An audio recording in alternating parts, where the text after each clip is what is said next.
Subscribe करो पहले। हाँ जल्दी करो, मुझे पता है कि आप लोग नहीं करते, वीडियो देखते हो लेकिन सब्सक्राइब नहीं करते। लाल कलर का बटन नहीं से दबाओ, जल्दी दबाओ, जल्दी दबाओ, फिर मैं शुरू करूँ, दबा दो जल्दी। महीने से चल रहा जो गतिरोध था अब वो सॉल्व होने के कगार पे है, लेकिन ये कम्प्लीटली सॉल्व नहीं हुआ है। ये केवल पेंगसो लेक के आसपास का जो फिंगर 1 से लेके फिंगर 8 तक का एरिया था। इसमें चीन की चाल भी हो सकती है, क्योंकि 10 महीने से जिस बात के लिए भारत सरकार उसके दबाव बना रही थी, सेना दबाव बना रही थी, उसे उसने अचानक अपने हिसाब से समय देखकर उसे माना। ये 10 महीने पहले से ये विवाद चलता आ रहा था और अब तक आर्मी के कोर कमांडर लेवल की 9 वार्ताएं हो चुकी थी, लेकिन इस बार संसद में राजनाथ सिंह ने अपना खड़ा होकर वक्तव्य दिया। इसका मतलब है इसमें 100% ऑथेंटिसिटी है। यहाँ से चाइना भी अपनी फौज को डिसएंगेजमेंट करके पीछे ला रहा है और भारत भी ले आ रहा है। जितने हिसाब से चाइना जा रहा है उतने हिसाब से भारत जा रहा है। लेकिन बात समझते हैं कि आखिर इसमें प्रॉफिट किसको होने वाला है। देखिए, जो फिंगर है वो पहाड़ी एरिया है, ये हम पहले के कई वीडियो में बता चुके हैं। फिंगर छोटे छोटे वहाँ पहाड़ कहलाते हैं यहाँ पर। अब ये फिंगर 1 से शुरू होता है, यहाँ पे फिंगर 1 2 3 4 5 6 7 8, यहाँ तक है 8, ये फिंगर 8 है। अब यहाँ पे भारत के हिसाब से ये LAC है, लाइन ऑफ एक्चुअल कंट्रोल, यहाँ तक भारत आता है। लेकिन भारत की यहाँ पर फिंगर 3 के पास इंडियन तिब्बत बॉर्डर पुलिस थी, खड़ी थी, ITBP का कैंप था। तो ये एरिया इंडिया का पूरी तरह से डोमिनेंट था और ये एरिया चाइना का था। यहाँ से भारत जो फिंगर 4 वाला एरिया था, यहाँ से जाता था यहाँ भारतीय सेना फिंगर 8 तक, यहाँ पेट्रोलिंग यानी देखभाल करके आती थी, कोई घुसपैठ तो नहीं है, और वापस इस एरिया में आ जाती थी। फिंगर 3 तक आ जाती थी भारत, यहाँ पे कैंप था। और चाइना भी इस एरिया, चाइना की आर्मी इधर रहती थी सिरजाप वैली पर और खुरनाट पर। तो यहाँ से चाइनीज इधर रहते थे, चाइना भी यहाँ तक आता था फिंगर 4 तक और लौट जाता था। लेकिन अप्रैल के महीने में क्या हुआ था, चाइनीज आर्मी यहाँ पर डेरा डाल दिया। मतलब वो फिंगर 8 से उठ के यहाँ आ गए और फिंगर 4 तक, और भारत को कहे कि तुम पीछे जाओ। लेकिन अभी जो गतिरोध हुआ है, अभी के वक्त में ये हुआ है कि भारतीय सेना अब जो है ये मतलब जो मार्च की स्थिति थी उसे बहाल किया गया। लेकिन भारत के लिए एक दिक्कत ये है कि अब भारत को फिंगर 4 से हट के फिंगर 3 तक जाना होगा, फिंगर 3 तक जाना होगा और यहाँ से पेट्रोलिंग फिंगर 8 तक होगी और फिर वहाँ से यहाँ तक होगी। यानी जो बफर जोन एक्स्ट्रा बना हुआ है वो भारत की ओर आ गया है। ये थोड़ा सा गड़बड़ है, ये हमको यहाँ पर रहना चाहिए। दूसरा कि हम लोगों ने नॉर्दर्न एरिया से जो डिसएंगेजमेंट किया है, जबकि साउदर्न एरिया में हम लोग भारी पड़ते थे। यहाँ का सारा जो ऊंचे पर्वत थे वो हमारे फेवर में थे। इसको आप 3D इमेज में भी समझ सकते हैं। इस पूरे नक्शा में देखेंगे तो दुनिया के हिसाब से ये भारत है और ये कश्मीर के पास यहाँ पर है गलवान वाला एरिया। अब इसको अगर हम जूम करते हुए गलवान साइड में बढ़ेंगे तो देखेंगे हम लोग का जो ये पेंगसो लेक है, इसके दोनों साइड में दिक्कत था। तो हम लोग साउदर्न पार्ट में भारी पड़ रहे थे, चाइना जो था वो साउदर्न पार्ट में भारी नहीं पड़ रहा था। हम लोग के पास ज्यादातर ऊंचे पर्वत थे। अब ये सब ऊंचे पर्वत हम लोगों के पास थे और चाइना के पास उस साइड के नीचे वाला एरिया था, वो झील के उस साइड में था। भले वो यहाँ पर ये फिंगर 4 तक का दावा कर रहा होगा, लेकिन यहाँ तक का हम लोग का जो पर्वत था ये ज्यादा ऊंचा था। अगर आप इसको देखेंगे तो इसकी ऊंचाई आपको ज्यादा दिखेगी। यहाँ से हम आराम से इस एरिया पे, ये नीचे वाले एरिया पे नजर रख सकते थे। हम लोग हेलमेट पर्वत और ब्लैक ये काला जो टॉप था, ब्लैक टॉप, इसके ऊपर हम लोग आराम से कब्जा जमा के बैठे थे और चाइनीज जो थे वो इस साइड में थे। हम आराम से यहाँ से इनके एरिया पे नजर रख सकते थे। हम लोग का जो सदर्न पार्ट था ये ज्यादा हाइट पे था, यहाँ से हम लोग चीन पर आराम से नजर रख सकते थे और ये ऊंचाई की वजह से इस एरिया में सबसे ज्यादा डोमिनेंस करता। हम लोग यहाँ पे थे और चाइना के जो बेस कैंप वगैरह था वो यहाँ थे। हम लोग को यहाँ से बढ़त इस बात की मिल जाती कि हम लोग इस एरिया में हमारी फौज रख सकते थे और वहां से हमला होता तो इसी एरिया पे रह जाता, इधर हमला नहीं हो पाता। ये एरिया काफी गहरी घाटी, आप इधर इस साइड में अगर देखेंगे तब तो ये घाटी बहुत ज्यादा गहरी है। जबकि यहाँ से अगर आप देखेंगे तो इस पर्वत से, ब्लैक टॉप से आपको आराम से चाइना के बंकर्स वगैरह दिखेंगे। ये एरिया में देखिए आपको चाइना के बंकर्स दिख रहे हैं। तो चाइना को दिक्कत ये था कि वो यहाँ आगे जरूर बढ़ गया था लेकिन बहुत नीचे था। अब आपको देखिए ये हम लोग का ब्लैक टॉप हो गया और यहाँ से ये चाइनीज बंकर दिख रहे होंगे, आपको नहीं दिख रहा होगा, हम इसको जूम कर देते हैं। देखिए चाइना का पूरा खानदान यहाँ दिख रहा है। तो यहाँ तुम बैठे रहो ना, 1 लाख फौज लेकर वहां से आराम से मार दिया जाएगा। अब देखिए कितना सिंपली दूरी है यहाँ से, ये एरिया यहाँ पर है और हम लोग का ये वाला पर्वत है। अब इस पर्वत से वो कहाँ बच के जाएंगे और वहां पे उनको खाली जगह है, पूरा वैली के अंदर है, वहां पे जाएंगे कहाँ पे। और हम लोग के पीछे का एरिया अगर देखेंगे तो ये पूरा का पूरा पहाड़ है। हम लोग यहाँ पर बहुत बड़े एरिया में, ऊंचे वाले एरिया में डोमिनेंस कर रहे हैं। तो यहाँ से हमें नहीं हटना चाहिए। अगर ये पर्वत को देखेंगे तो ये पर्वत बहुत ज्यादा हाइट होने की वजह से इसका फायदा सीधा हम ही लोग को मिलता, लेकिन इस पर ये पर्वत को नहीं छोड़ना चाहिए भारत को। इस पर्वत के ऊपर पकड़ बनाने के बाद ही चाइना थोड़ा सा सॉफ्ट हुआ था, क्योंकि उसको पता था कि भारत अब हाइट वाले एरिया का बहुत ज्यादा फायदा उठा लेगा। लेकिन अब हम लोग दोनों लोग यहाँ के पीछे की ओर लौट रहे हैं। चाइना इसमें पूरी तरह से फंसा हुआ था, उसको बहाना चाहिए था भागने का, क्योंकि यहाँ से उसको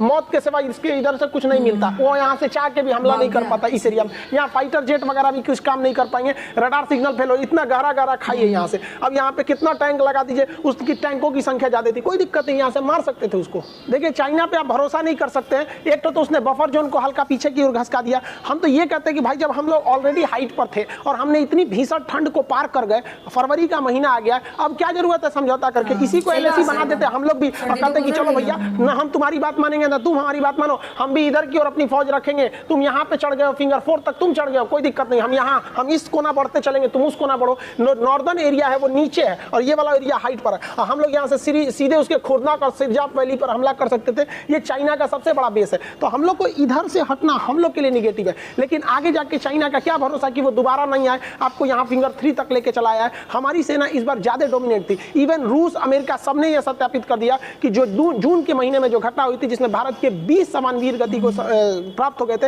वहीं चाइना के 45 सोल्जर जो भारत कह रहा था, जबकि इंटरनेशनली रूस वगैरह ने भी इसे लगभग 40 की संख्या बताया। तो आप देखते हैं यहाँ पर हम लोग यहाँ हमेशा भारी पड़ रहे हैं। वहीं इंटरनेशनल खबर के हिसाब से चाइना जो है वो एक जेनेटिकली आर्मी को तैयार कर रहा है। जेनेटिकली आर्मी क्या होती है कि जो उसकी ट्रेडिशनल फौज है, आप देखेंगे चाइना जो है फौज पर चाइना और रूस अलग अलग टाइप के रिसर्च कर देते हैं। सर हमारे यहाँ जो कोरोना की वैक्सीन बनी थी वो वॉलंटियर्स पे दी गई थी, उससे स्पेशली सहमति लेके, बट चाइना और रूस में क्या हुआ, फौजियों पर वैक्सीन लगा दीजिए। मतलब भाई फौजी को वैक्सीनेशन के लिए वो थोड़ी है कि उन पर आप रिसर्च करने लगेंगे, और फौजी के ऊपर अगर कोई वैक्सीन लगा के उसे आप आम आदमी को देते हैं तो वो सक्सेस कैसे कर पाएगी, क्योंकि फौजियों का जो हेल्थ होता है वो आम आदमी से अच्छा होता है। हो सकता है कि उसमें वैक्सीन नुकसान ना करे क्योंकि वो चीज एकदम अच्छे होते हैं, चुस्त दुरुस्त होते हैं, और किसी नॉर्मल आदमी को देंगे तो वो वैक्सीन असफल हो जाएगी वहां पे। तो वो वहां पे जेनेटिकली मॉडिफाई कर रहा है चाइना, जैसे मुर्गा उर्गा को अमेरिका में जेनेटिकली मॉडिफाई कर दिया जाता है, तो वैसे ही अपनी सैनिकों को भी वो मॉडिफाई कर रहा है। चीन को जेनेटिक इंजीनियरिंग में महारत हासिल है, चीन बहुत ही तेजी से जेनेटिक में आगे बढ़ रहा है। जेनेटिक जो होता है हमारे डीएनए और आरएनए के कुछ टुकड़े को लेकर अलग किया जा सकता है, ये हमारा जेनेटिक इंफॉर्मेशन का हिस्सा होता है, इसी में सारा इंफॉर्मेशन रहता है। इंफॉर्मेशन का इन द सेंस कि हमारी अगली संतान में कितनी आंखें रहेंगी, 2 आंख, हमारी अगली संतान में कितने हाथ रहेंगे, तो 2 ही रहेंगे। वही अगर मान के चलिए मकड़ी हो गई तो उसमें अलग हो जाएंगे, चमगादड़ हुआ तो उसमें पंख हो जाएगा। तो अगली पीढ़ी में क्या क्या बनाना है और क्या क्या नहीं बनाना है, ये सारा काम ये डीएनए ही करता है। और अगर हम इस डीएनए से कोई चीज़ निकाल देंगे ना तो हमारे में वो चीज़ कम हो जाएगी। जैसे मान के चलिए इस डीएनए में से हम एक टुकड़ा निकाल लिए, ये वो टुकड़ा है जो नाक को बनाता है, नाक, मेरा नाक, तो मान के चलिए हम ये टुकड़ा निकाल दिए ना तो मेरी अगली पीढ़ी में नाके नहीं होगा, और उसके जगह पे हम कोनो ठोड़, कौवा का ठोड़ लगा देंगे, कौवा के अंदर से जीन निकालेंगे जो उसका ठोड़ बनाता है वो लगा देंगे, तो हमारी अगली संतान में से ठोड़ निकला रहेगा। तो चाइना ऐसे ही कर रहा है, वो जो गर्भवती महिलाएं हैं उनके गर्भ में ही बच्चे को जेनेटिकली चेंज कर रहा है, जिससे कि उसके अंदर से जो ब्रेन के हिस्सा में, जो डीएनए के हिस्सा में एक ऐसा चेंजिंग करना चाहता है जिससे कि उस सैनिक को दुख, दर्द, फीलिंग्स वगैरह क्या हो खत्म हो जाए, वो आदमी ही रहे लेकिन उसकी थिंकिंग रोबोट की तरह, उसमें थकान कम होगी, सब चीजें। देखिए हम थकते हैं, हमें चोट लगता है, इमोशन होता है, ये सारा ब्रेन का खेल है। अब इसी में चाइना है इस पे वर्क कर रहा है, हालांकि पूरी इंटरनेशनल कम्युनिटी इसके खिलाफ है, फिर भी चीन को जेनेटिक्स में महारत हासिल हो चुका है। इस वक्त में जो कोरोना वायरस है वो रियल में इस तरह से दिखता है, हालांकि उसे जूम करके देखेंगे तो उसका अंदर का जेनेटिक मटेरियल इस तरह से दिखता है।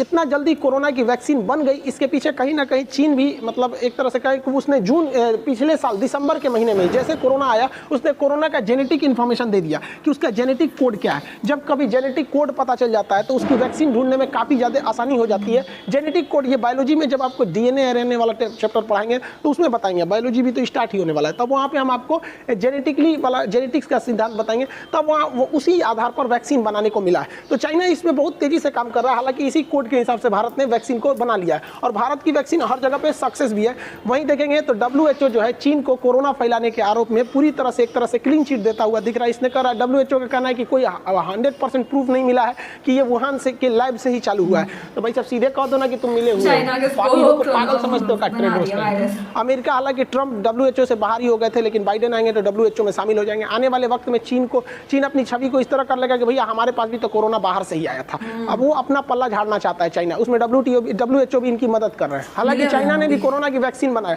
लेकिन चाइना में बहुत जल्दी मई के महीने में ही 2020 में जब पूरी दुनिया में कोरोना फैल रहा था तो उस समय चाइना में कोरोना खत्म हो गया था। तो चाइना के पास कोरोना के मरीज नहीं रहे, जिस वजह से चाइना अपनी वैक्सीन को बना के टेस्ट किस पे करे, तो वैक्सीन पर चाइना जो है ये फादर ऑफ कोरोना, टेस्टिंग की असुविधा हो रही थी। इसलिए चाइना ने अपनी वैक्सीन को ब्राजील में कहा कि आप लोग हमारी वैक्सीन को ट्रायल में हिस्सा लीजिए। तो ब्राजील वालों ने कहा कि भाग यहाँ से, तोरा वैक्सीन ना लेंगे। मोदी जी को फोन किए, अपने वैक्सीन भेजेंगे।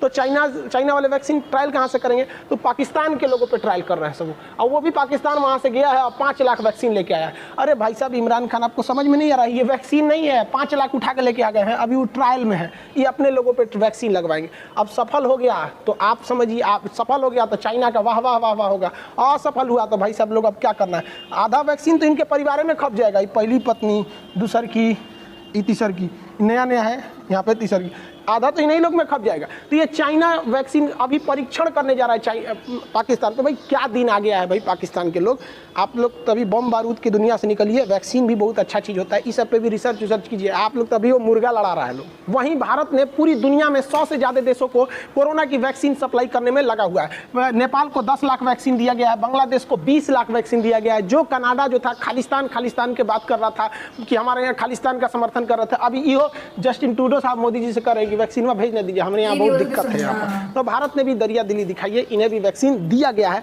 दुनिया में सबसे ज़्यादा लगभग 100 देशों को भारत है वैक्सीन को प्रोवाइड करा रहा है और बहुत दूर तक वैक्सीन प्रोवाइड करा है। कैरेबियाई देश में हम आपको बताए थे कि यहाँ एक हिस्पेनियोला नाम के देश द्वीप है, जिसके एक और डोमिनिकन है, दूसरी ओर हैती है। तो यहाँ से एयर इंडिया के विमान में डोमिनिकन नाम के देश पर 35,000 वैक्सीन के डोज दिए गए हैं। तो आप कहेंगे कि 35,000 डोज में क्या होगा, तो भाई साहब डोमिनिकन की जनसंख्या ही है 72,000। तो आधे लोगों को तो यहाँ पे वैक्सीन एक के बार में लग गया। एयर इंडिया की जहाज लेके पहुंच गई। देखिए हमारा तिरंगा झंडा है, ये भारतीयों के लिए इससे बड़ी बात क्या हो सकती है कि एक वैक्सीन जब इंडिया से डोमिनिकन पहुंचा तो वहां के प्रधानमंत्री जो थे खुद एयरपोर्ट पर आए थे। देखिए अपने हाथ से निकाल रहे थे जहाज में से वैक्सीन, जल्दी जल्दी निकालिए और सबको लगाओ यहाँ पर। तो हम लोग की वैक्सीन पूरी दुनिया में जारी है। अब चाइना को इसके लिए एक निगेटिव असर पड़ रहा है, क्योंकि लोग को पहले उम्मीद था, पहले तो चाइना से दुश्मनी है कि भाई जब तूने पूरी दुनिया को रुला के रख दिया कोरोना वायरस को लेकर, और भारत जो है वो पूरी दुनिया में कोरोना वैक्सीन का एकदम अग्रणीय बन गया है। सभी देशों को जरूरत है भारतीय कोरोना वैक्सीन का, और हमारे यहाँ 2 वैक्सीन सफल है। हाँ थोड़ा बहुत उसके साइड इफेक्ट देखने को मिल रहे हैं।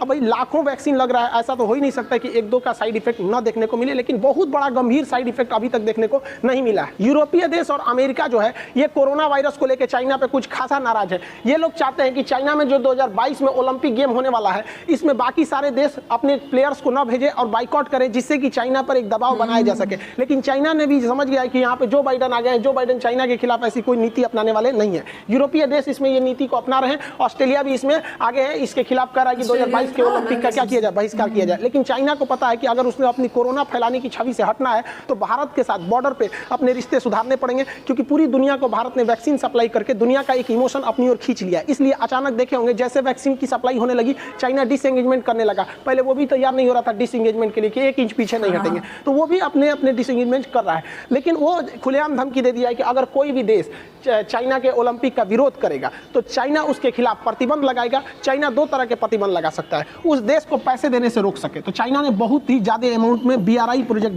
Belt and road initiative, 1 belt 1 road के इनिशिएटिव के तहत बहुत सारे देशों को कर्जा दे रखा है। चाइना क्या करेगा, वो पैसा बीच में रोक देगा। तो पैसा अगर बीच में रोक दिया तो घाटा ये होगा कि आपको तो उतना का ब्याज चुकाना पड़ेगा, और जिस प्रोजेक्ट के लिए आपने पैसा लिया था, मान के चलिए एयरपोर्ट बनाने के लिए या ब्रिज बनाने के लिए या कोई कंपनी खोलने के लिए, आधे पे पैसे रुक जाएंगे तो आपका तो वो प्रोजेक्ट भी डूब गया, पैसे पे ब्याज भी लग रहे हैं, तो एक दिक्कत हो जाएगा। तो बहुत सारे देश लगभग 80% देश तो डर गए भैया हमारा पूरा का पूरा प्रोजेक्ट अटक जाएगा। दूसरे तरह का प्रतिबंध चाइना लगा देगा कि हमारे देश से आप व्यापार नहीं कीजिए। तो भारत को तो इस बार बहिष्कार करना चाहिए ओलंपिक का, जिसके 2-3 रीजन है। इस बार कोरोना की वजह से भारत का ओलंपिक में कुछ उतना सा पकड़ भी नहीं रह सका है, और भारत में ओलंपिक में हम भी अब धीरे धीरे जा रहे हैं। लेकिन आपको भी देखते होंगे कि ओलंपिक में हमारा उस लेवल का अभी परफॉर्मेंस नहीं हो पाता। आगे चल के हम लोग भी उसमें सुधार करेंगे। तो भारत को तो इमीडिएटली इसका बहिष्कार करना चाहिए, क्योंकि चाइना हमारे यहाँ फंडिंग नहीं कर रहा है भैया, उसकी तो आधी कंपनी को हमने रोक रखा है, तो फंडिंग नहीं कर रहा, तो हमको इस प्रतिबंध का डर ही नहीं है। रहा बात व्यापार का, तो हमारे लिए तो भैया सबसे बड़ी आफत ये चाइना का व्यापार है। हम तो चाहते हैं कि तुम्हारा व्यापार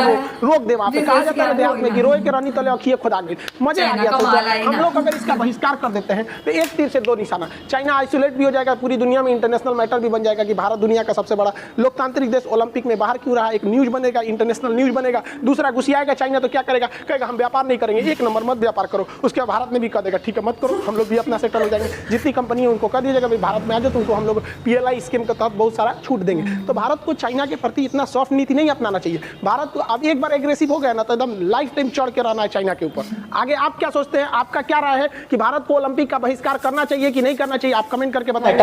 और अगर हम फाइनेंशियली भी बात करें, यानी कि अगर ट्रेड की बात करें, तो उसको लेकर भी इंडिया ने काफी ज्यादा स्टेबिलिटी दिखाई और नई नई चीजों की प्रोडक्शन हुई, क्योंकि चाइना को ज्यादातर यही आई थिंक उनकी एक पॉलिसी भी रहती है, एक तो ब्लैकमेलिंग वाली और